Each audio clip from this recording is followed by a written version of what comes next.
tents and the shows that were out here. All they did was push us out of an avenue of revenue. That's when I turned to media, ended up learning that, or got involved with her and everyone else.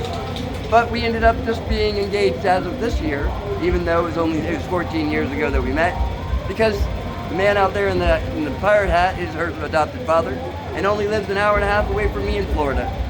So, after 14 years and however many miles California and Florida is, we are about proud to time. I know.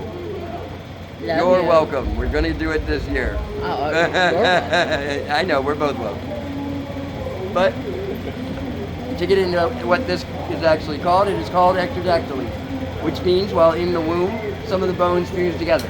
That is why my knuckles are as big as they are, as well as the bones in my wrists. If you notice, my wrists are actually quite deeper than yours because a lot of the bones ended up in there too. There's still just wrist bones, there's a lot of little ones, but there's just more of them though. I also have an extra knuckle on that finger, that's why it's bent there. Can't really bend it though because there's not a lot of fingers to bend there. Also, this hand there's not a lot of real estate for it to have gone to, so again it's mostly in the wrist. I do not have a first knuckle in this finger at all, my first one is way back there. That is my thumb, even though it has been stunted by the web, which stopped it from growing any longer. I still don't know why the web's there, I never learned how to swim, so I don't know what the grand design was for that. But this finger also has a lot more articulation, motion, and flexibility than most, because of the fact that it is not confined by the flesh and musculature that you're all used to. Now, American Horror Story also did not say or show that it does affect the leg. I know it might look like I do not have them, but give me a second and I will give you a demonstration of those. This is my leg. Cute foot. Okay, it's a little bit hot, so give me a second. All right. Now, for this demonstration, simply for you to understand a little bit better, imagine that my arm is your leg.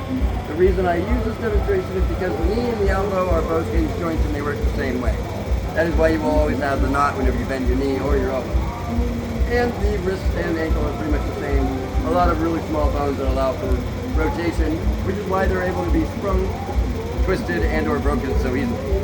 Now, knowing that this should be your leg, what effectively happened here was the whole thing got twisted just like that. So this is the bottom of my foot. What little bit of an arch I do have, my heel, my toes, and my ankle.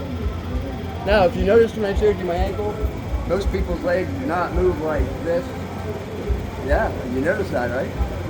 The reason for that is, this is not actually my knee. This is just my kneecap. If you look very closely right here, I will bend my knee and you will be able to see the knot just like if you were to bend yours. Make sure they can still see, baby girl. It is right there.